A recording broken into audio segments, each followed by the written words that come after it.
Hello, everybody. Welcome back to the YouTube channel of Zeri Academy. This is your mentor, Abdullah Haj. And as you people know that currently we are preparing for the upcoming 9th entrance और इससे पिछले 2 हफ्तों से ये तैयारी आपकी चल रही है जिसमें आप लोग पढ़ाई कर रहे हैं रेगुलरली और आपके कमेंट्स देख करके लग रहा है कि आपसे जो कहा जा रहा है वो चीजें आप कर रहे हैं बच्चे।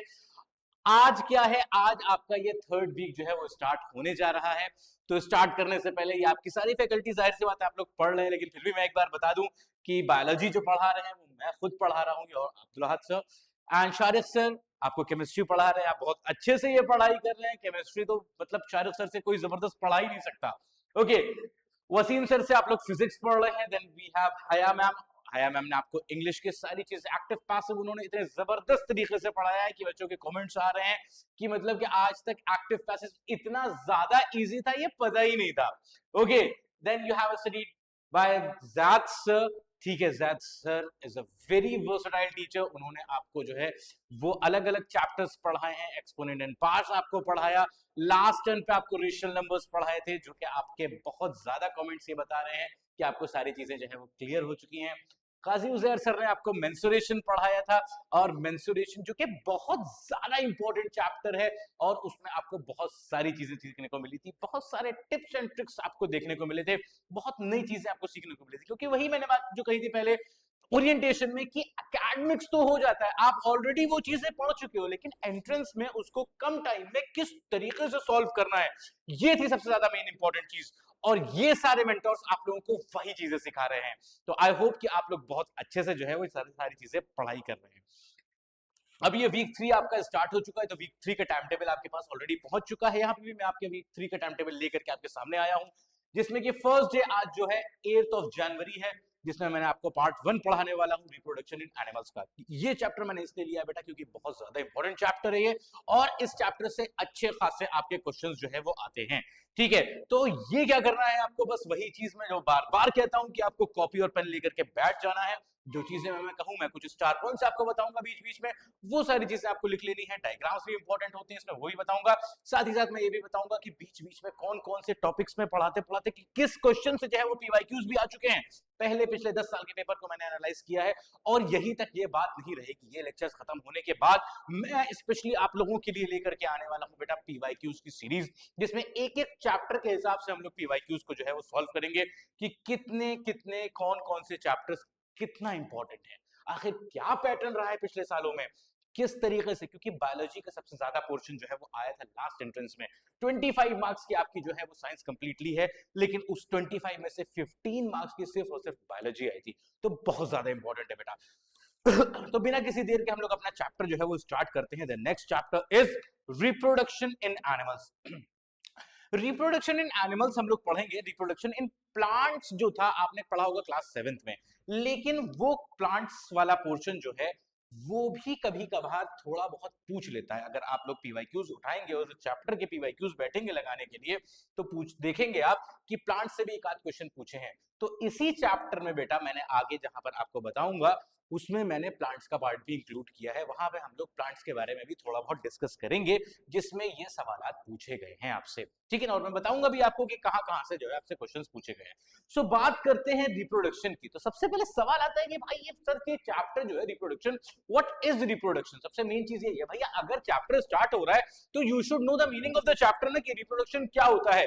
तो यही चीज यहां पर आप देख रहे हैं कि पीछे डिफाइन कर रहा है कि क्या है रिप्रोडक्शन। कह रहे हैं कि reproduction is the ability of the living organism. Living organism की एक ऐसी एबिलिटी होती है to produce young ones that are similar to themselves. यानी कि ये एक ऐसी एबिलिटी है लिविंग ऑर्गेनिजम्स की जिसके जरिए से वो अपने यंग वंस को प्रोड्यूस करते हैं। और कैसे होते हैं वो, सिमिलर होते हैं। As you can see here यार, भाई हाथी जो है वो हाथी का बेटा कौन होगा, हाथी होगा ना। ये एक जो है वो बर्ड है, तो इनका पेयर जो है वो किस तरीके से इनको जन्म दे रहा है। यहाँ पे फ्लावर आप देख रहे हैं, तो इस तरीके से यहाँ से फ्लावर ही प्लांट ही निकल करके आएगा। ह्यूमंस का बेबी जो होता है वो ह्यूमंस, यानी कि दे रिजेंबल देयर पेरेंट्स। तो ये होता है प्रोसेस ऑफ रिप्रोडक्शन। यहां पे अब बात आती है, सवाल ये आता है कि व्हाई डू ऑर्गेनिज्म रिप्रोड्यूस। आखिर एक ऑर्गेनिज्म रिप्रोड्यूस क्यों करता है। जो लोग क्लास 8th में हैं उनके लिए बहुत ज्यादा इंपॉर्टेंट है ये चैप्टर, ये क्वेश्चन बल्कि। ठीक है, क्यों, क्योंकि ये रिप्रोडक्शन क्यों होता है, व्हाई ऑर्गेनिज्म रिप्रोड्यूस। तो सवाल ये आता है कि भाई रिप्रोडक्शन एक ऐसा प्रोसेस नहीं है जिसकी वजह से जिंदगी चले, ठीक? जैसे कि ब्रीदिंग है, न्यूट्रिशन है, आपका रेस्पिरेशन है, आपका एक्सक्रीशन है, ये सारे प्रोसेसेस क्या होते हैं? ये लाइफ प्रोसेसेस होते हैं, यानी कि ऐसे प्रोसेसेस होते हैं जिनके बिना लाइफ सस्टेन नहीं कर सकती। भाई खाएंगे नहीं तो भूखे मर जाएंगे, पानी नहीं पिएंगे तो भी मर जाएंगे, सांस नहीं लेंगे मर जाएंगे, अगर बॉडी से वेस्ट एक्सक्रीट आउट नहीं करेंगे तो भी जो है वो डिजीज हो जाएगी, प्रॉब्लम्स हो जाएगी, मर जाएंगे। लेकिन अगर रिप्रोड्यूस नहीं करते तो मरेंगे नहीं। तो जब ये इतना ज्यादा इंपॉर्टेंट चीज नहीं है सर, तो क्या प्रॉब्लम है? क्यों एक ऑर्गेनिज्म रिप्रोड्यूस करे? ठीक है, तो सवाल ये भी पूछ लेता है, तो उसमें आपको क्या बताना है कि ऑर्गेनिज्म क्यों रिप्रोड्यूस करता है? क्योंकि by reproducing it can increase its population. सबसे पहली बात कि भाई पॉपुलेशन इंक्रीज होगी, जब पॉपुलेशन इंक्रीज होगी तभी विजिबिलिटी होगी। फॉर एग्जाम्पल, आप अपने घर से कोचिंग तक आते हैं, अपने घर से जब कोचिंग तक आते हैं तो आपको बहुत सारे डॉग्स देखने को मिले। एक चीज सोचिए बेटा, अगर पूरी दुनिया में सिर्फ एक डॉग होता तो क्या होता? क्या ये पॉसिबिलिटी थी कि अपने पूरे लाइफ स्पैन में आप उस डॉग को देख पाते? नहीं। क्यों? क्योंकि पूरी दुनिया में वो कहीं पे भी होता, लेकिन डॉग्स की पॉपुलेशन इतनी ज्यादा है तभी वो आपको विजिबल हो रहा है। तो पॉपुलेशन इसीलिए इंक्रीज करते हैं organisms, in order to represent themselves, ये दिखाने के लिए कि भाई हम एग्जिस्ट करते हैं, बिल्कुल हम जिंदा हैं इस दुनिया में। ओके, दूसरी चीज क्या है सर? अगर वो रिप्रोड्यूस नहीं करेंगे तो एक टाइम के बाद सबका लाइफ स्पैन खत्म हो जाता है और सब कोई जो है वो मर जाता है। तो क्या हो जाएगा बेटा कि अगर वो रिप्रोड्यूस नहीं करते, उनका कोई नया जनरेशन, उनकी नेक्स्ट जनरेशन नहीं है, तो उनकी प्रोजेनी वहीं पे खत्म हो जाएगी। यानी कि प्लैनेट अर्थ पे अपने एग्जिस्टेंस को बरकरार रखने के लिए the organisms are going to reproduce. So this is very important कि ये दो तीन चार चार चीजें जो है इसकी वजह से जो है organism reproduce करता है। Okay, I hope this particular thing is clear to you that why organism reproduce. तो as you can see here, क्या कह रहा है कि it is one of the most important characteristics of life। क्यों है? उसका रीजन मैंने आपको बताया कि इस वजह से जो है ये सबसे ज्यादा जो है वो इंपॉर्टेंट है, और इसीलिए कहा जाता है कि all plants, animals and other living organisms are the results of reproduction. यानी कि जितने भी ऑर्गेनिजम्स होते हैं प्लैनेट अर्थ पे आप देख रहे हैं, वो कैसे आए हैं? वो रिप्रोडक्शन के ही जरिए से आए हैं, या in short we can say all living things reproduce. जितनी भी ये एक लिविंग बीइंग की कैरेक्टरिस्टिक है, ठीक है ना, although it is not a life process, यानी कि लाइफ को सस्टेन करने के लिए जरूरी नहीं है, बट क्यों अपनी एग्जिस्टेंस को, अपने पॉपुलेशन को, ये सारी चीजें को कंट्रोल करने के लिए, अपने उसको शो करने के लिए, अपने एग्जिस्टेंस को मेंटेन करने के लिए these processes are important, that is called as reproduction. Okay, अब रिप्रोडक्शन आपको समझ में आ गया। अब अगला टॉपिक आपके टॉपिक उसमें बुक में जो है वो है टाइप्स ऑफ रिप्रोडक्शन, कि कौन कौन से अलग अलग टाइप के रिप्रोडक्शन होते हैं। सो बेसिकली रिप्रोडक्शन जो होते हैं बेटा वो दो तरीके के होते हैं, ठीक है। The first one is the asexual reproduction and the second one is the sexual reproduction. ये दो तरीके के रिप्रोडक्शन होते हैं। अब हम लोगों को इसी तरीके से पढ़ना है कि भाई सेक्सुअल रिप्रोडक्शन में क्या होता है और एसेक्सुअल रिप्रोडक्शन में क्या होता है। इन्हीं चीजों को हम लोग डिटेल में जानेंगे कि आखिर ये दोनों अलग अलग कौन कौन से होते हैं, क्या क्या होता है। तो सबसे पहले हम लोग बात करते हैं एसेक्सुअल रिप्रोडक्शन की। ओके, तो talking about the asexual reproduction, see here कि एसेक्सुअल रिप्रोडक्शन क्या होता है, यहां पर बहुत अच्छे से समझिए आप। यहां पे क्या कह रहा है कि the production of young ones by a single parent, this is very important thing. क्या कह रहा है, क्या डिफरेंस यहां पर, क्या चीज बता रहा है कि asexual reproduction is that particular reproduction in which there is an involvement of only a single parent without the formation of any or fusion of gametes and all that। ये सारी चीजें क्या कहलाती हैं बेटा? that is called as asexual reproduction। यानी कि एक सिंगल पैरेंट है, उसी से एक नया यंग वन जो है वो पैदा हो जाता है। This is called as asexual reproduction। As you can see here, यहाँ पर क्या है, ये पोटैटो है, इसके जरिए से क्या हो रहा है, यहाँ पर ये बर्ड्स इस तरीके से निकल रही हैं और इसी सिंगल पैरेंट से क्या हो जाएगा, इतने सारे ढेर सारे पोटैटो बन करके तैयार हो जाएंगे। This is sexual reproduction. यहाँ पे आप यीस्ट का केस देख रहे हैं, ये यीस्ट के अंदर क्या हो रहा है, एक सिंगल यीस्ट था, इसने इस तरीके से इसके अंदर बर्ड निकली और ये यहाँ पर बन के एक और यीस्ट तैयार हो गया। This is sexual reproduction. Ginger का केस आप देख रहे हैं, जिंजर में इस तरीके से एडवांटेजियस बर्ड जो है यहाँ से निकल गई और यहाँ पर क्या हुआ बेटा, this is again single parent, और ये this is the example of asexual reproduction. Similarly in hydra, यहां पर आपने देखा कि इस तरीके से एक छोटा सा बर्ड निकल करके आया पैरेंट के अंदर और यहां पर एक नया ऑर्गेनिज्म बन करके तैयार हो गया। सो this is also the example of asexual reproduction. तो एसेक्सुअल रिप्रोडक्शन के बारे में हम लोग को सबसे खास चीज क्या पता चली, यानी कि सिंगल पैरेंट होगा, सिंगल सेक्स होगा, इसीलिए इसको कहा गया एसेक्सुअल, यानी कि कैसा होगा, एक सिंगल सेक्स होगा। Okay, I hope this particular thing is clear to you people. Okay, let's move forward. आगे क्या बात कर रहे हैं, कह रहे हैं कि new individual so formed are genetically identical to their parent, यानी कि जो नए सेल बनेंगे, अब एसेक्सुअल रिप्रोडक्शन में सिंगल पेरेंट था, अगर सिंगल पेरेंट है तो सिंगल पेरेंट ही अगर नए सेल बना रहा है तो सर क्या होगा, उसके अंदर जो चीजें पेरेंट के अंदर मौजूद होंगी वही सिर्फ चीजें तो जाएंगी। तो यही चीज यहां पर बता रहे हैं कि ये जो इंडिविजुअल होंगे ये कैसे होंगे, they are going to be genetically identical. ऐसे टर्म्स जब आते हैं तो बच्चे घबरा जाते हैं कि सर ये जेनेटिकली आइडेंटिकल क्या होता है, यानी कि उनके जीन्स जो होंगे बेटा, इंटरनल कैरेक्टरिस्टिक्स सारे के सारे कैसे होंगे, आइडेंटिकल होंगे, सेम होंगे। यानी कि यहां पर अगर आपके पास एक बैक्टीरिया इस तरीके से पेरेंट बैक्टीरिया मौजूद है तो उसके रेप्लिकास जो आपको मिल रहे हैं ये सारे के सारे एक जैसे ही दिख रहे हैं, दे आर जेनेटिकली सिमिलर। यहां पे आपके पास पैरामीशियम है तो ये सारे के सारे एक पैरामीशियम से ये इस तरीके से दो पैरामीशियम अगर बन करके तैयार हुए तो यहां पर ये विजिबल है आपको कि भाई एकदम सेम दिख रहा है। यहां पे आपके पास हाइड्रा है तो इसका जो बेबी है ये भी बिल्कुल इसी की तरह दिख रहा है, यानी कि क्या बात है कि they are genetically similar sir. Okay, I hope this particular thing also clear to you people.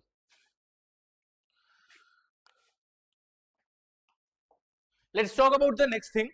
यहां पर अब क्या बात कह रहे हैं कि ये इतना ज्यादा कॉम्प्लेक्स नहीं होता है, एसेक्सुअल रिप्रोडक्शन जो है वो हमारा इतना कॉम्प्लेक्स नहीं होता है जिसमें हम लोग सेक्सुअल रिप्रोडक्शन में देखते हैं कि मेल और फीमेल गैमीट है, they are going to fertilize and zygote का फॉर्मेशन होता है, ऐसा नहीं होता है। ये सिंपल क्या हुआ, यहाँ पर आपने देखा कि दो सेल है, दो से इस तरीके से बढ़ते गए बढ़ते गए बढ़ते गए, यहाँ पर यीस्ट का केस आप यहाँ पर देख रहे हैं, क्या हो रहा है, स्प्लिट होता हुआ इस तरीके से बढ़ता जा रहा है, बर्डिंग हो रही है, इस तरीके से बर्ड जो है एक साथ जो है वो स्प्लिट हो जा रहे हैं, बढ़ते चले चले जा रहे हैं, वहां से जो है क्या हो जा रहा है बेटा, नए ऑर्गेनिजम्स रिप्रोड्यूस हो जा रहे हैं। ओके, तो एसेक्सुअल रिप्रोडक्शन के जो डिफरेंट टाइप्स होते हैं, आइए बेटा चल के उनको डिस्कस किया जाए कि कौन कौन से डिफरेंट तरीके के एसेक्सुअल रिप्रोडक्शन होते हैं। तो उसमें सबसे पहले आपके बुक में जो है वो है बाइनरी फिशन, कि एसेक्सुअल रिप्रोडक्शन में क्या होता है, एक चीज होती है that is called as binary fission. Binary fission पहुंचने से पहले मैं आपको जरा फिशन बता दूं सबसे पहले कि फिशन क्या होता है, यानी कि स्प्लिट होता है, एक single organism is going to split into two parts या फिर मोर देन टू पार्ट्स। ठीक है, एक सिंगल ऑर्गेनिज्म है वो दो या दो से ज्यादा पार्ट में टूट गया, that is simply called as fission. अगर दो पार्ट में टूट रहा है वो, तो that is simply called as binary fission. भाई बाइनरी का मतलब होता है सर टू, ठीक है, तो बाइनरी फिशन क्या हो गया सर, वो दो ऑर्गेनिज्म जो था वो दो पार्ट में टूट जाएगा, as simple as that, this is called as binary fission. तो आइए देखते हैं किस चीज में होता है, किसके अंदर होता है। तो यहां पर क्या कह रहे हैं कि it is observed in the unicellular organisms. Unicellular organisms में होता है, कौन कौन से सर, जैसे कि आपने बैक्टीरिया देख लिया, बैक्टीरिया के अंदर होता है, अमीबा के अंदर होता है, पैरामीशियम के अंदर होता है, यूग्लिना के अंदर होता है। These are the examples of the unicellular organisms that perform binary fission. Sir ये यूनिसेलुलर ऑर्गेनिज्म क्या होता है, यूनिसेलुलर ऑर्गेनिज्म लफ्ज से आप मतलब पता लगाने की कोशिश कीजिए बेटा। यूनि का मतलब क्या होता है, यूनि का मतलब होता है वन, यूनिट से आया है वन। सेलुलर का मतलब होता है, सेलुलर का मतलब साफ साफ समझ में आ रहा है सेल, यानी कि ये ऐसा ऑर्गेनिज्म होगा जो कि एक सिंगल सेल से बना होगा बेटा, that's why this particular organism is called as unicellular organism. ठीक है, now these are the examples, some of examples of unicellular organisms that reproduces by the process of binary fission. ठीक है, कौन कौन से हो गए, इसके एग्जांपल्स याद करना आपको बहुत ज्यादा इंपॉर्टेंट है बेटा, कि बैक्टीरिया है, अमीबा है, पैरामीशियम है, यूग्लिना है, ये सब कैसे होते हैं, ये बाइनरी फिशन के प्रोसेस के जरिए से ये रिप्रोड्यूस करते हैं। Okay, so this is a very important thing that you need to remember बेटा। ओके, लेट्स मूव फॉरवर्ड, आगे देखते हैं क्या बात हो रही है। ठीक है, अब बाइनरी फिशन जरा एक एक में देखते हैं किस तरीके से होता है। अब बाइनरी फिशन यहां पर आपने देखा, यहां पर क्या है, ये पैरामीशियम है बेटा। अब पैरामीशियम में क्या हो रहा है कि a parent cell divides into two daughter cells, दो डॉटर सेल्स में इस तरीके से डिवाइड हो गई, and each cell thus form grows into a new individual, यानी कि एक नया सेल जो है जो बन करके आता है उसको हम क्या कहते हैं, always remember these cells will be called as daughter cells. क्या कहेंगे बेटा इसको, डॉटर सेल्स कहा जाता है या फिर डॉटर ऑर्गेनिजम्स कहा जाता है। ऑलवेज डॉटर सेल्स का इस्तेमाल होता है कि ये पेरेंट सेल था और इससे अब ये डॉटर सेल बनकर के तैयार हो गया। This is the example of paramecium. I hope कि ये वाली चीज आपने जो है वो यहाँ पर देख लिया और समझ में आ गई। ठीक है, इसके अंदर इस तरीके से हो रहा है। अब यहाँ पर आपने देखा ये क्या है, यूग्लिना है बेटा, इसका भी नाम आपको याद होना चाहिए। यूग्लिना किस तरीके से ऐसे करके स्प्लिट हो गया। तीसरा हम लोगों ने एग्जाम्पल पढ़ा था सर अमीबा का, ठीक है, तो अमीबा भी इस तरीके से स्प्लिट हो गया। अब गौर करने वाली क्या बात है कि यहां पर एक चीज गौर करने वाली है कि अमीबा जो है ये किसी भी तरीके से टूट सकता है सर, इसके अंदर कोई पर्टिकुलर प्लेन नहीं है, ये ऐसे भी टूट सकता है, ऐसे भी टूट सकता है, ऐसे ऐसे किसी भी तरीके से। लेकिन अगर आप पैरामीशियम को खास तौर से गौर से देखें बेटा, तो ये किस तरीके से, सर ये सिर्फ हॉरिजॉन्टली स्प्लिट कर रहा है, ठीक है। यूग्लिना के अंदर क्या हो रहा है सर, ये वर्टिकली स्प्लिट कर रहा है बीच में से, यहां से टुकड़े होकर के दो पार्ट में जो है वो टूटेगा। तो बाइनरी फिजन हो रहा है इन ऑर्गेनिजम्स में, लेकिन बाइनरी फिजन भी अलग अलग तरीके से हो रहा है। इनके कौन से होते हैं, ये क्या क्या नाम होते हैं, ये इंशाल्लाह आगे की क्लासेस में आप लोग डिटेल में पढ़ेंगे। लेकिन यहाँ पे मैंने आपको दिखा दिया, विजुअलाइज करा दिया कि किस तरीके से बाइनरी फिजन अलग अलग तरीके के होते हैं। Okay, I hope this particular thing is clear to you. अब क्या होता है बेटा, अब अगली बात करते हैं, यानी कि अब क्या हुआ, फिजन मैंने बताया था, एक सिंगल ऑर्गेनिज्म दो या दो से ज्यादा पार्ट में स्प्लिट हो जाए। तो दो पार्ट में आपने देख लिया, अगला देखते हैं जिसमें दो से ज्यादा पार्ट में स्प्लिट होगा। तो सिंपल उसका नाम क्या होना चाहिए बेटा, ये जैसे ये बाइनरी है तो वो क्या हो जाता है, that is called as the multiple fission, ठीक है। इसमें दो से ज्यादा पार्ट में स्प्लिट हो जाता है, सिंपली मल्टीपल फिजन। आइए देखते हैं मल्टीपल फिजन किस तरीके से होता है और क्या होता है। यहां पे क्या कह रहा है, it is the repeated division of a parent cell into a number of small individual, यानी कि रिपीटेड डिवीजन हो रहा है सर, ठीक है। एक सिंगल पेरेंट सेल है, उसका रिपीटेड डिवीजन हो रहा है, किस तरीके से हो रहा है यहां पर आइए देखते हैं। कह रहा है कि इसका भी एग्जाम्पल आपको याद रखना है, अमीबा भी इसका एग्जाम्पल दे रखा है, लेकिन अमीबा कब करता है, बहुत ही अनफेवरेबल कंडीशंस में करता है। तो if the options are present जिसमें प्लाज्मोडियम भी मौजूद हो, सो plasmodium is the correct answer जिस पे आपको टिक करना है। अब प्लाज्मोडियम से कई सवाल भी पूछ लेता है, प्लाज्मोडियम क्या करता है, इसी तरीके से मल्टीपल फिजन करता है। यहां पर देख रहे हो छोटे छोटे छोटे ये पार्ट जो है वो इस तरीके से है। अब जैसे इसको फेवरेबल कंडीशन मिली, ये स्प्लिट करा, बाहर का इसका पैकेट रैपर जो है वो खत्म हुआ और अंदर से सारे के सारे जो है वो प्लाज्मोडियम रिलीज हो गए, और ये प्लाज्मोडियम आपके ब्लड के अंदर पहुंच जाते हैं और बेटा आपको एक डिजीज कॉज कर देते हैं। उस डिजीज का नाम है मलेरिया, ठीक है। ये बहुत ज्यादा इंपॉर्टेंट चीज है, इसको स्टार में बना रहा हूं, अपने पास लिख लिए कि मलेरिया किसकी वजह से होता है, मलेरिया प्लाज्मोडियम की वजह से होता है। फॉर एग्जाम्पल मुझे मलेरिया हो गया है, मेरे ब्लड में प्लाज्मोडियम होगा। एक मॉस्किटो होता है, एक मच्छर होती है, वो आती है और मुझे काटती है, जिसका नाम होता है, क्या नाम होता है बेटा, इसका नाम होता है फीमेल एनोफिलिस मॉस्किटो। ये फीमेल एनोफिलिस मॉस्किटो क्या होती है, this is the carrier of Plasmodium. ये इसने आकर के जैसे ही मुझे काटा, मेरा खून सक किया, ये प्लाज्मोडियम क्या हुआ, इस मच्छर के अंदर चला गया। अब यही सेम मच्छर पहुंचा आपके घर पे, आपको काटा बेटा, तो जैसे ही इसने अपना स्टिंग, अपना डंक जो है वो आपके अंदर पेनिट्रेट किया, ये प्लाज्मोडियम कूद करके फौरन आपके ब्लड के अंदर पहुंच गया और वहां जाकर के मल्टीप्लाई किया। कैसे मल्टीप्लाई किया सर, मल्टीपल फिजन के जरिए से मल्टीप्लाई किया, और क्या हुआ बेटा, आपको भी मलेरिया हो गया। तो ये फीमेल एनोफिलिस मॉस्किटो जो है वो क्या करती है बेटा, ये मलेरिया को फैलाती है, यानी कि इसका वेक्टर है। यहां पर मुझे एक सवाल आपके लिए याद आ रहा है बेटा, I am giving you a question, you have to answer this in the comment box. जो एक और बीमारी होती है मलेरिया की तरह, that is called as dengue, यानी कि ये किसकी वजह से, ये वायरस की वजह से होती है, ऑल्दो ये एक प्रोटोजोआ की वजह से होती है, ठीक है। तो डेंगू जो होता है वो भी फैलता है एक मच्छर की वजह से। कमेंट बॉक्स में आप लोग मुझे बताएंगे कि वो कौन सा मच्छर होता है जिसके काटने की वजह से जो है वो डेंगू हो जाता है। Okay, I hope this particular part is clear to you कि मलेरिया किस तरीके से जो है वो फैलता है और कौन सी बीमारी है। और एक इंपॉर्टेंट चीज आपको और बताऊंगा मैं कि मलेरिया के लिए जो दवा बनती है वो एक पेड़ होता है, उसकी पेड़ की छाल से बनती है। छाल आप लोग समझेंगे बार्क ऑफ द ट्री जो होता है, जो भी बेसिकली ट्री है। For example I am going to make here tree, ये जो ट्री है बेटा, ट्री के जो ये ट्रंक होता है, जब पेड़ बूढ़ा हो जाता है तो क्या होता है, यहाँ पर इस तरीके से ये छाल की तरह एक इस तरीके से एक ऊपर कवरिंग जो है वो इसके ऊपर आ जाती है, बूढ़ी बूढ़ी सी। तो उससे जो है उसको कहते हैं बार्क। तो उस बार्क से जो है बनाया जाता है। वो जो पेड़ है उसका नाम मैं आप लोगों को बता दूं, उस पेड़ का नाम है सिंशोना, ठीक है ना। तो सिंशोना का जो प्लांट होता है उसके जरिए से, उसके बार्क से जो है ये आपका मलेरिया की जो मेडिसिन होती है वो बनाई जाती है। सो आई होप ये चीज आपको जो है वो क्लियर हो गई, ये पता चल गई, ठीक है। तो इससे भी सवाल जो है पूछे गए हैं, इस वजह से मैंने यहाँ पर मल्टीपल फिजन में ही आपको जो है ये सारी चीजें बता दी, ठीक है बेटे। अब आगे चलते हैं और नेक्स्ट चीज पढ़ते हैं, that is called as budding. एक और एसेक्सुअल रिप्रोडक्शन का मेथड होता है जिसको हम लोग बडिंग कहते हैं। बडिंग लफ्ज आया है बड से, बड का मतलब होता है कली, छोटी सी कली, ठीक है। तो वो कली किस तरीके से ग्रो करती है, जैसे फॉर एग्जाम्पल किसके अंदर, एग्जाम्पल याद करना बहुत जरूरी है बेटा, हाइड्रा और यीस्ट, यहाँ पे एग्जाम्पल बता रहे हैं, ठीक है, तो हाइड्रा और यीस्ट किस चीज का एग्जाम्पल हो गया, बडिंग का एग्जाम्पल हो गया। अब यहां पर आप इस चीज को, इस एनिमेशन को देखिए बेटा, इस डायग्राम को देखिए कि ये है भाई साहब हाइड्रा, और यहां पर ये देखिए यीस्ट का भी मैंने एग्जाम्पल दिखाया है। इसमें क्या होता है, एक छोटी सी आउटग्रोथ इस तरीके से ग्रो करके आई यहां पर, और ये क्या हुई, धीरे धीरे धीरे जो है वो बढ़ती चली जा रही है। वक्त के साथ ये और तब्दील होती है, और बढ़ते बढ़ते एक टाइम ऐसा आता है कि जब ये पूरा नया इंडिविजुअल बनकर के तैयार हो जाता है, यानी कि इतना बड़ा हो गया कि now it can feed on by himself, ठीक है ना।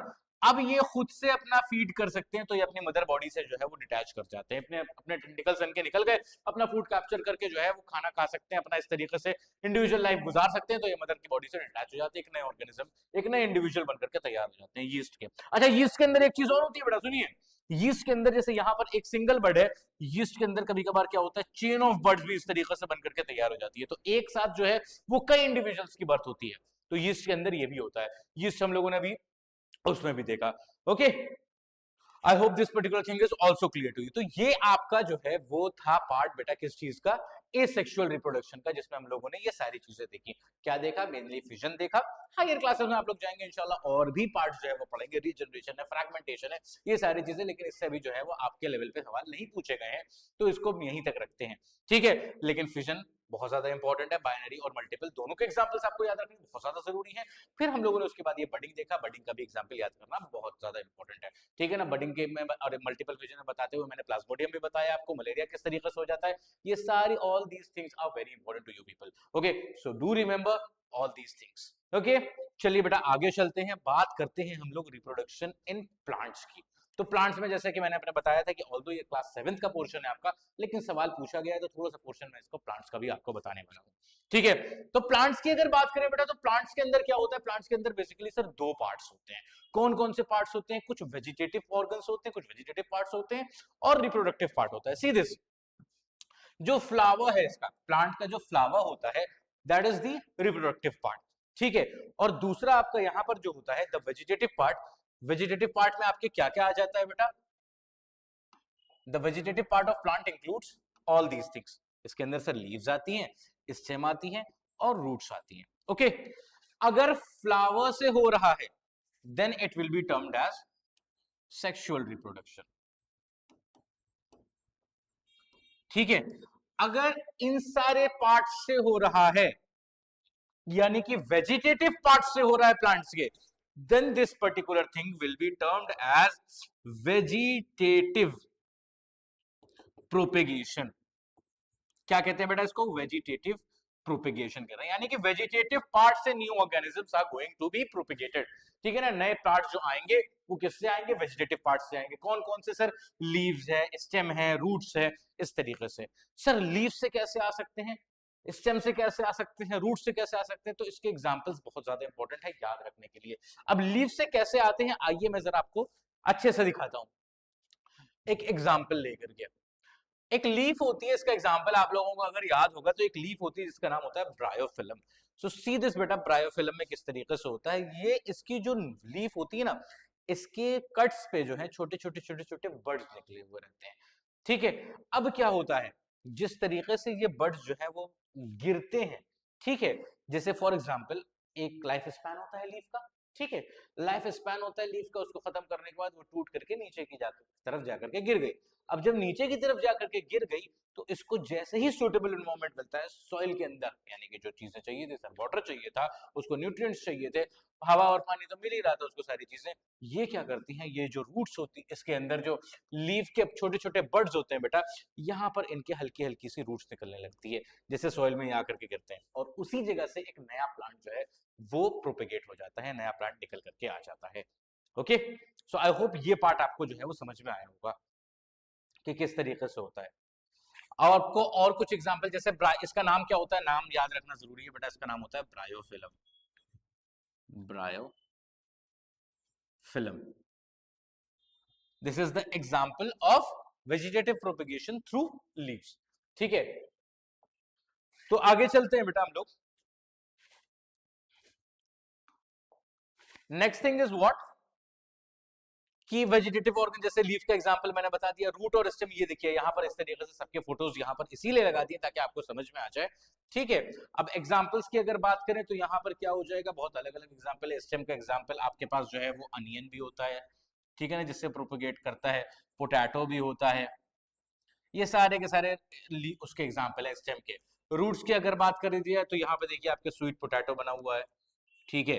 तो स्वीट पोटैटो क्या है बेटा, जो शकरकंदी होती है, आजकल जाड़े में बहुत मजेदार मजे से लोग खाते हैं, पोटैटो, ठीक है। ये क्या है, these are the examples of the vegetative propagation. तो यानी कि ये वो पार्ट्स ऑफ द प्लांट्स हैं जिनके जरिए से जो है वो रिप्रोडक्टिव पार्ट नहीं, जिनके जरिए से क्या हो रहा है कि भाई नए प्लांट्स निकल आ रहे हैं। क्यों? क्योंकि ये वेजिटेटिव पार्ट है सर, इसलिए इसको रिप्रोडक्शन नहीं कहा जा रहा है, वेजिटेटिव प्रोपेगेशन कहा जा रहा है। तो आई होप ये वाली बात आपको समझ में आ गई होगी। अब दूसरे पार्ट की हम लोग बात करें, प्लांट का दूसरा पार्ट क्या था, जो सेक्सुअल पार्ट था यानी कि फ्लावर था। तो जरा फ्लावर से भी जो सवाल आता है उनके क्वेश्चंस को आप जो है जरा देख लीजिए। तो ये एक फ्लावर है, ठीक है। इसके सारे पार्ट्स पहले यहां पर मैं इस तरीके से लिख दूं, फिर आपको जो है वो दिखाता हूं कि क्या क्या होता है, या पहले बता दे रहा हूं। चलिए आइए, ये जो ग्रीन वाला पार्ट होता है ना बेटा, the green part of the flower, this part is called as, इसको कहते हैं बेटा सेपल्स, ठीक है। और ये जो कलर्ड पार्ट होता है, they are called as petals, ठीक है। ये याद रखना बहुत ज्यादा इंपॉर्टेंट है। फिर क्या होता है, यहां पर ये वाला पार्ट आप देख रहे हैं इस तरीके से निकला हुआ, ये पूरा पार्ट, ये पूरा पार्ट क्या होता है, this is called as stamen. Stamen क्या होता है, ये आपका मेल रिप्रोडक्टिव पार्ट होता है, that consist of two part. एक तो ये वाला पार्ट आपको नजर आ रहा है, दूसरा आपको ये इस तरीके से लंबा सा जो है वो थ्रेड लाइक स्ट्रक्चर नजर आ रहा है। तो ये स्टेमिन में अंदर वाला ये जो पार्ट होता है, that is called as anther. और ये जो धागे वाला पार्ट इस तरीके से नजर आ रहा है, this is called as filament.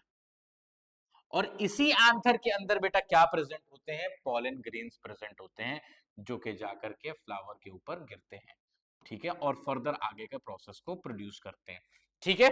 तो पॉलन ग्रेन इसी एंथर के अंदर मौजूद होते हैं। दूसरा पार्ट अगर हम लोग देखें तो इस तरीके से ये वाला पार्ट जो आपको नजर के आ रहा है, this is the female reproductive part and this is called as either carpel कहा जाता है इसको, या फिर दूसरा नाम आप पढ़ेंगे इसको पिस्टिल भी कहा जाता है, ठीक है। हाँ, ये क्लासेस में आप और भी नाम पढ़ेंगे इसके।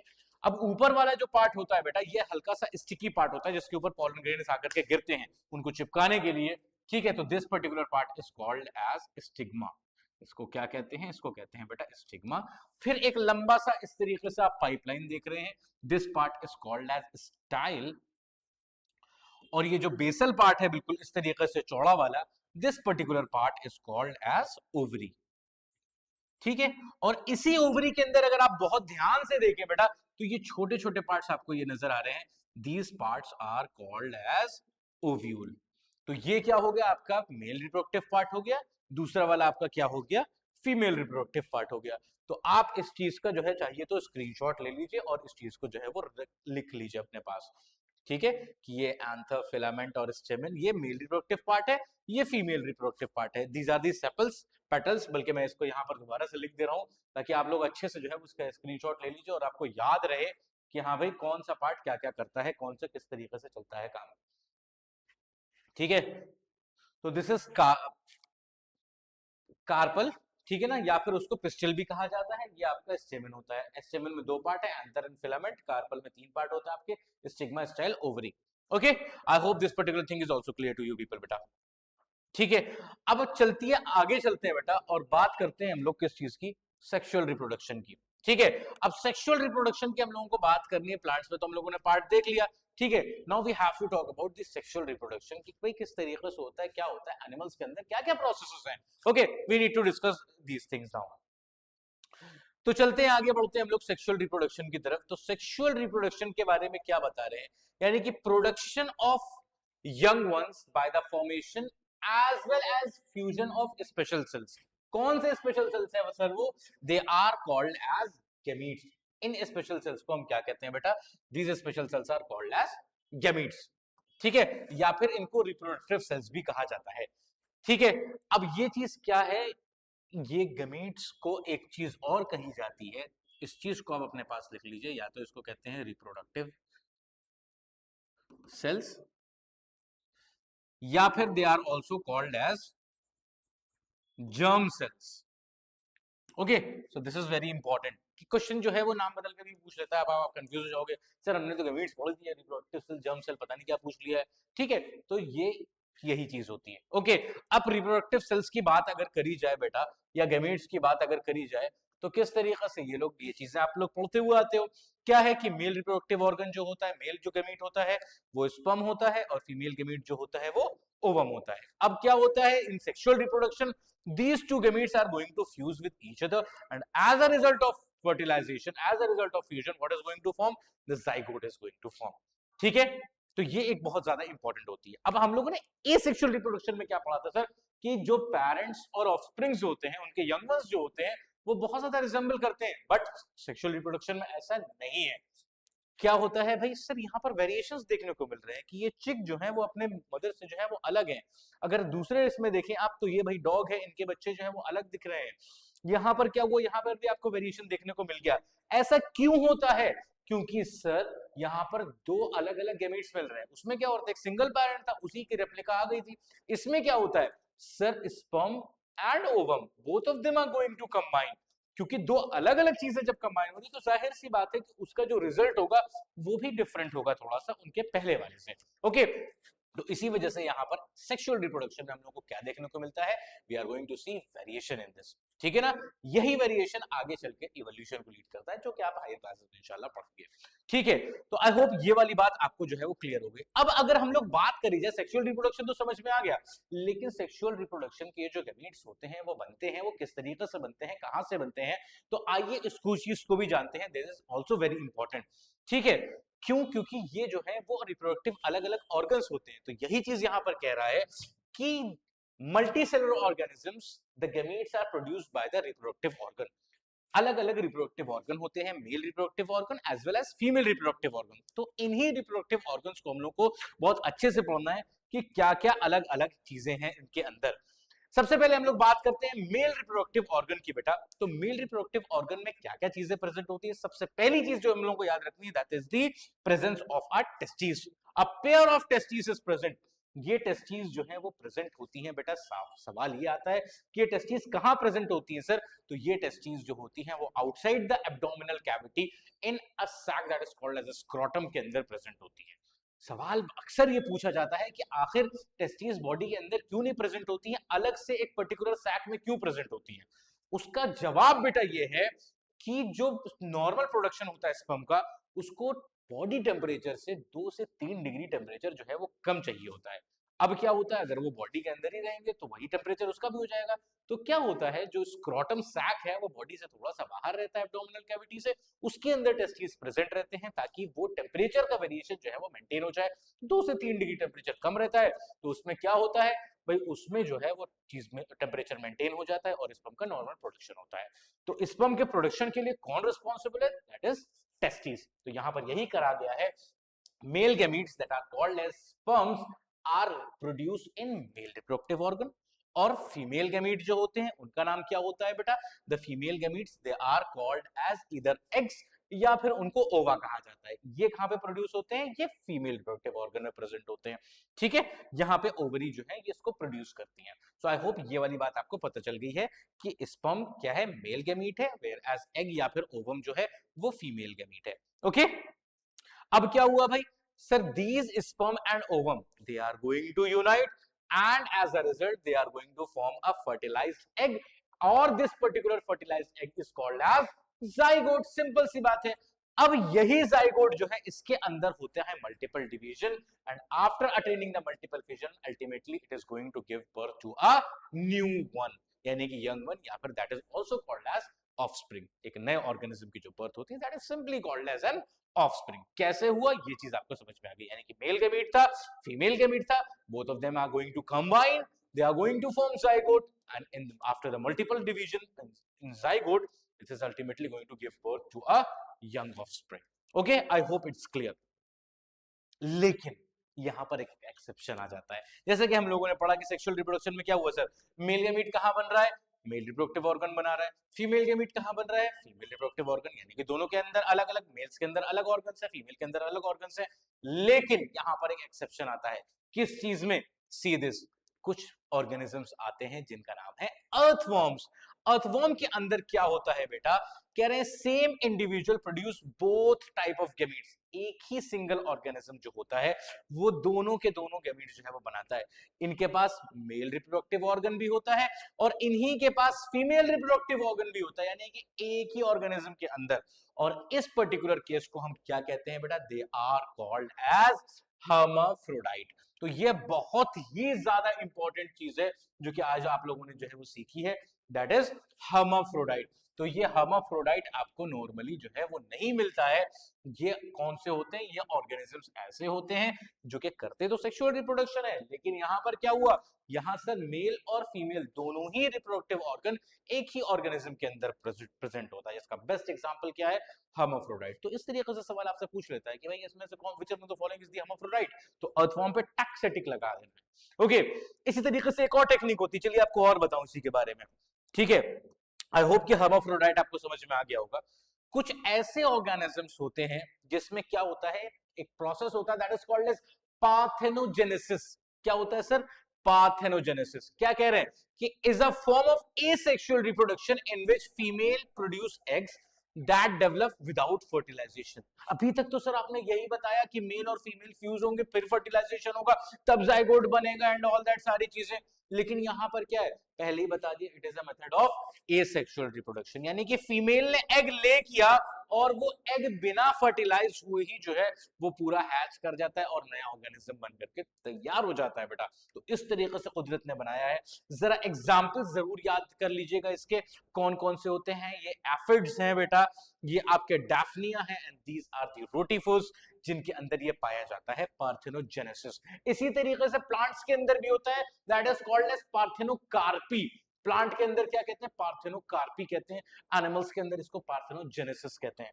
पार्थेनोकार्पी के एग्जांपल्स की अगर बात करी जाए तो कौन कौन से होते हैं बेटा, जैसे कि पाइनएप्पल है, पाइनएप्पल के अंदर पार्थेनोकार्पी होती है, ग्रेप्स है इसके अंदर होते हैं, बनाना है इसके अंदर होते हैं। यानी कि फर्टिलाइजेशन से क्या होता है, जो प्लांट्स होता है, प्लांट्स के अंदर हम लोगों ने ओव्यूल पढ़ा।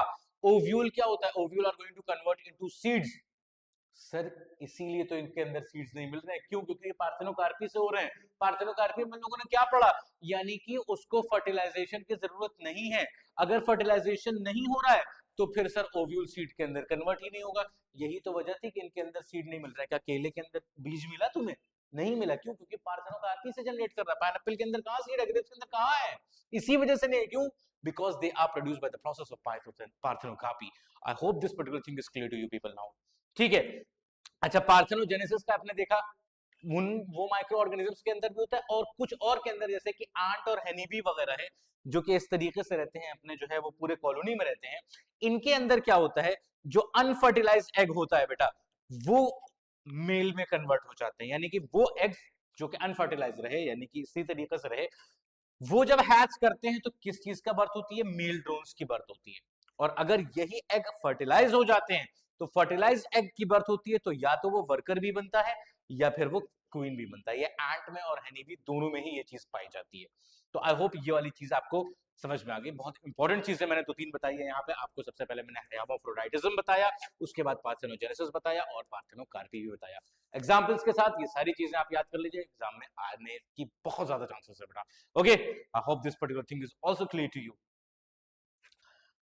एक बहुत सिंपल सी चीज बताई जा रही है, वो क्यों बताई जा रही है, वो ये बताई जा रही है, क्या बताई जा रही है, वो ये है कि भाई रैबिट जो है वो साल भर में कितना 10 से 30 ऑफस्प्रिंग जो है वो प्रोड्यूस करता है। वेराज एक हाउस फ्लाई, एक मक्खी की अगर बात करें तो अराउंड 900 ऑफस्प्रिंग प्रिपेयर करते हैं। तो ये इस बात से ये बताया जा रहा है, इस डेटा से ये बताया जा रहा है कि जिस ऑर्गेनिजम्स के जितने ज्यादा प्रोजनी होंगे, जितने ज्यादा ऑफस्प्रिंग्स होंगे, वो उतना कम अपनी बच्चों की देखभाल कर पाएगा।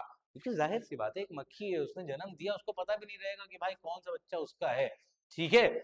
यहाँ पर एक जो इतने भी कम ऑर्गेनिजम्स होते हैं उनमें क्या होता है, वो अच्छे से जो है वो उनकी देखभाल करा जाती है, ये सारी चीजें। तो ये बहुत ज्यादा इंपॉर्टेंट चीज है, ठीक है, जिससे ये एकदम जस्ट रेसिप्रोकल चीजें हो जाती है कि higher the number of organisms या higher the number of offsprings, lower will be the nurturing and the care the parents can give to their offsprings. Okay, so I hope कि ये वाली बात आपको जो है वो समझ में आ गई है।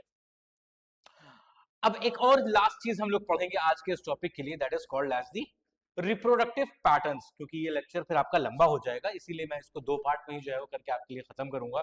तो इस चीज को मैं यहाँ पर बता दूं आपको रिप्रोडक्टिव पैटर्न्स के बारे में। तो 3 तरीके के रिप्रोडक्टिव पैटर्न्स होते हैं, किस चीज के बेसिस पे? The animals are of 3 types on the basis of the site of their fertilization and development.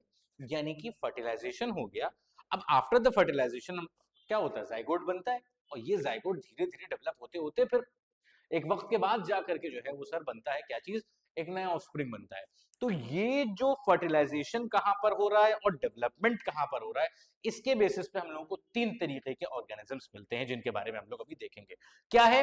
पहला कह रहा है कि sir external fertilization and external development. यानी कि फर्टिलाइजेशन जो हो रहा है वो कहां हो रहा है सर? बॉडी के बाहर ही हो रहा है फर्टिलाइजेशन भी, और डेवलपमेंट भी ऑर्गेनिज्म का बॉडी के बाहर ही हो रहा है। एक तो केस ये हो गया। दूसरा बीच का केस आया, क्या कह रहा है कि फर्टिलाइजेशन तो सर इंटरनल होगा, बॉडी के अंदर होगा फर्टिलाइजेशन, लेकिन जो डेवलपमेंट होगा वो कहां होगा? वो बॉडी के बाहर होगा। ये दूसरा केस हम लोगों को देखना है। और तीसरे केस में दोनों चीजें ही इंटरनली होंगी, यानी फर्टिलाइजेशन भी और डेवलपमेंट भी। तो 2 केस तो इस तरीके से पढ़े हम लोगों ने, एक एक्सटर्नल फर्टिलाइजेशन एक्सटर्नल डेवलपमेंट, दूसरा इंटरनल फर्टिलाइजेशन इंटरनल डेवलपमेंट। ये बीच का हम लोग केस पढ़ेंगे कि फर्टिलाइजेशन इंटरनल हो रहा है लेकिन डेवलपमेंट जो है वो एक्सटर्नल हो रहा है। तो आइए जरा डिटेल में देखा जाए, एक एक को, एक एक एग्जांपल्स भी देखे जाए और देखा जाए कि किस तरीके से होता है। तो पहला हम लोग लेते हैं external fertilization and external development. तो इसका एक बेस्ट एग्जांपल क्या होता है कि सर फ्रॉग्स के अंदर होता है। अब फ्रॉग्स के अंदर आप यहां पर देखिए कि भाई ये फ्रॉग्स जो है वो एग रिलीज कर रहे हैं, वो स्पर्म रिलीज करते हैं, और यहां पर क्या हो जाता है बेटा? फर्टिलाइजेशन होता है। ठीक है, अब ये फर्टिलाइजेशन बहुत ज्यादा इंपॉर्टेंट होता है इस वजह से, क्या होता है कि पानी के ही अंदर जो फीमेल फ्रॉग है और मेल फ्रॉग है, बहुत ज्यादा इंपॉर्टेंट होता है कि दोनों अपने गैमीट्स एक साथ रिलीज करें। ये फीमेल फ्रॉग एग ले करती है, उसी के साथ साथ मेल फ्रॉग जो है स्पर्म को रिलीज करता है, और वाटर के अंदर इस तरीके से जो है वो फर्टिलाइजेशन होता है। ठीक है, तो फर्टिलाइजेशन होने के बाद क्या होता है बेटा? ये इस तरीके से टैडपोल बन करके जो है वो तैयार हो जाते हैं। ओके, लार्ज नंबर ऑफ, इसी वजह से बताया कि लार्ज नंबर ऑफ गैमीट्स जो है वो रिलीज करते हैं दोनों के दोनों ऑर्गेनिजम्स। क्यों? क्योंकि पानी का मान लो बहाव तेज आ गया, पता चला इन्होंने जो है वो एग ले करे थे, एग सारे बहते हुए चले गए, स्पर्म पहुंच ही नहीं पाए, फर्टिलाइजेशन नहीं हो पाया, तो बहुत ढेर सारा नंबर ऑफ गैमीट्स जो है वो ये लोग रिलीज करते हैं। फिर जब इस तरीके से जब फ्यूजन हो जाता है, तो यहाँ पर क्या हुआ? See this again, this particular diagram, ये टैडपोल बन करके तैयार हो जाते हैं। अब आपने देखा होगा कि भैया इस तरीके से टैडपोल ग्रो करते हैं, ऐसे ऐसे करके तैरते रहते हैं, वहां पर फिर धीरे धीरे वो डेवलप होकर के बड़े बनते हैं। ठीक है, तो फर्टिलाइजेशन ही एक्सटर्नली हो रहा है, तो डेवलपमेंट भी एक्सटर्नली हो रहा है यहाँ पर। तो ये हम लोगों ने पहला केस देख लिया, external fertilization and external development का। आई होप कि ये वाली चीज आपको जो है वो बहुत अच्छे से समझ में आ गई। दूसरा केस देखते हैं हम लोग कि सब फर्टिलाइजेशन इंटरनल होगा लेकिन डेवलपमेंट एक्सटर्नल होगा। ये किसके अंदर होता है? ये फूल्स के अंदर, या फिर सारे के सारे बर्ड्स जितने भी होते हैं उन्हीं के अंदर होता है। यानी कि इसमें क्या होता है?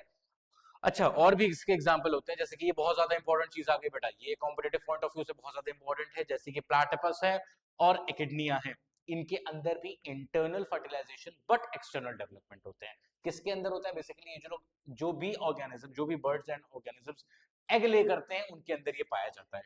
देखिए होता क्या है, मेल जो है वो स्पर्म जो है वो ट्रांसफर करता है फीमेल के अंदर, ये यहां पर जाकर के इंटरनली यहां पर जाकर के फर्टिलाइजेशन हो गया।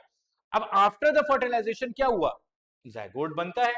ठीक है, फीमेल बॉडी के अंदर इस तरीके से जो है वो जाइगोट बना, और इस जाइगोट के ऊपर जो है वो क्या होता है? जाइगोट के साथ ही see this, the zygote after its formation is surrounded by what? It is going to be surrounded by some secretions, कुछ अलग से सिक्रीशंस उसके ऊपर आते हैं, और कुछ रिजर्व फूड भी होता है, even a shell for the development and protection of the growing embryo.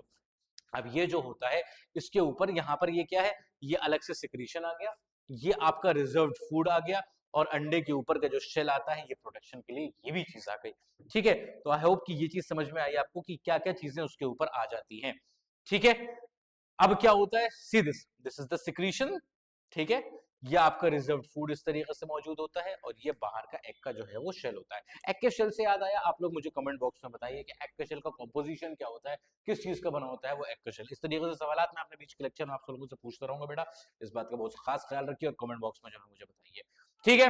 अच्छा, अब क्या होता है कि भाई फर्टिलाइजेशन हो गया, इसके ऊपर एग पूरा बन करके तैयार हो गया। अब जो मुर्गी होती है यानी कि जो फीमेल होती है, इट इज गोइंग टू ले द एग। कुछ वक्त के बाद जो है वो अंडा दे देती है।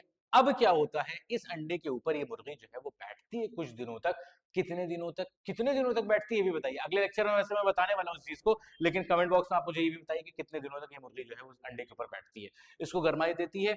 और फिर क्या होता है बेटा, एक वक्त के बाद जो है वो चिक की बर्थ हो जाती है, यानी कि ये डेवलपमेंट हो जाता है। तो ये वाला केस हम लोगों ने क्या देखा कि फर्टिलाइजेशन तो सर इंटरनल हुआ, लेकिन डेवलपमेंट जो है वो एक्सटर्नल हुआ। Okay, let's move forward to the third case, third and last case, internal fertilization and internal development. ये किसके अंदर, बेस्ट एग्जांपल है किस किसके अंदर, मैमल्स के अंदर होता है, ह्यूमन बीइंग्स के अंदर होता है। ठीक है, यानी कि फर्टिलाइजेशन जो होता है, क्या हुआ, यहाँ के sperm is going to transfer into the female body, और यहाँ पर क्या होता है, यहाँ पर जाइगोट बन करके जो है वो बेटा तैयार हो जाता है। अब after the formation of zygote, the female is going to conceive, that leads to pregnancy। ठीक है, the development of the young one takes place inside the body of the female। कि फीमेल की बॉडी के अंदर जो होता है वो डेवलपमेंट होता है, और धीरे धीरे वो सारे के सारे अलग अलग स्टेजेस आते हैं। इन सारे अलग अलग स्टेजेस से गुजरते हुए, यानी कि स्टार्टिंग में वो क्या होता है सर, जाइगोट होता है। हम लोग पढ़ेंगे इस चीज को डिटेल में कि कौन कौन से स्टेज होते हैं। तो स्टार्टिंग में जाइगोट होता है, फिर मॉडुला होता है, फिर ब्लास्टोसिस्ट होता है। ये तो सर खैर बहुत ज्यादा डिटेल हम लोग चले गए। आगे आने के बाद फिर एम्ब्रियो बनता है, फीटस होता है, और only after the birth it will be called as the baby. ठीक है, यानी कि किसके किसके अंदर होता है, ये इंपॉर्टेंट बात आपको याद रखनी है कि किसके अंदर होता है बेटा, ह्यूमंस के अंदर और मैमल्स के अंदर ये सारी चीजें होती हैं। तो हम लोग अपना आज का लेक्चर बेटा यहीं तक रखेंगे। क्यों? क्योंकि लेक्चर बहुत ज्यादा लंबा हो जाएगा, आपका थोड़ा सा इंटरेस्ट भी गड़बड़ होने लगेगा। नेक्स्ट क्लास में हम लोग बाकी चीजें पढ़ेंगे। हम लोग स्टार्ट करने वाले हैं कहां से, नेक्स्ट में हम लोग रिप्रोडक्टिव सिस्टम के बारे में पढ़ेंगे। मेल रिप्रोडक्टिव सिस्टम के सारे पार्ट्स पढ़ेंगे, फीमेल रिप्रोडक्टिव के सारे पार्ट पढ़ेंगे, किस तरीके से फ्यूजन होता है, कैसे कैसे क्या क्या डेवलपमेंट होता है। अभी हम लोगों ने देखा क्या डेवलपमेंट होता है, कैसे क्या क्या डेवलपमेंट होता है, ये सारी की सारी चीजें हम लोग देखेंगे। तो आप लोग मेरे साथ इसी तरीके से बने रहिए, क्योंकि उसमें हम लोग क्वेश्चंस भी मैं आपको बताता जा रहा हूं कि कहां कहां से कौन कौन सा क्वेश्चन आया था, जो कि बहुत सारी चीजें बहुत इंपॉर्टेंट है उसके अंदर। पीवाईक्यूज में बार बार इंपॉर्टेंट बता रहा हूं आपको कि बहुत इंपॉर्टेंट चीज है। आप इस चीज को जो है एनालाइज करते रहिए, और आप ही बच्चों के लिए जो है पूरी सीरीज लाई गई है। तो आप खुद भी देखिए, अपने क्लासमेट्स को भी जो है वो शेयर कीजिए, जो भी तैयारी कर रहा है उन सारे बच्चों के लिए सीरीज नहीं लाई गई है कि 9th एंट्रेंस में उनका नाम आ जाए बेटा। और इसी तरीके से आएगा जिससे आप लोग प्रैक्टिस करेंगे, क्योंकि इसके बाद जो है हम लोग टेस्ट सीरीज भी स्टार्ट होने वाली है, ताकि आप लोग पहले पढ़ लीजिए, तभी तो आप टेस्ट दे पाएंगे। इसी वजह से ये टेस्ट सीरीज को रोक रखा है, ताकि आप लोग अच्छे से पढ़ करके तैयार हो जाएं। सो ऑल द बेस्ट बच्चों, इसी तरीके से आप जो है वो मोहब्बत करते रहिए, प्यार करते रहिए। अपना कमेंट बॉक्स में जरूर लेकिन आंसर अपना बताइए जो भी पूछा गया है। और अगला लेक्चर जो आपका आने वाला है उसका इंतजार करिए। तब तक मिलते हैं हम लोग नेक्स्ट लेक्चर में। अल्लाह हाफिज।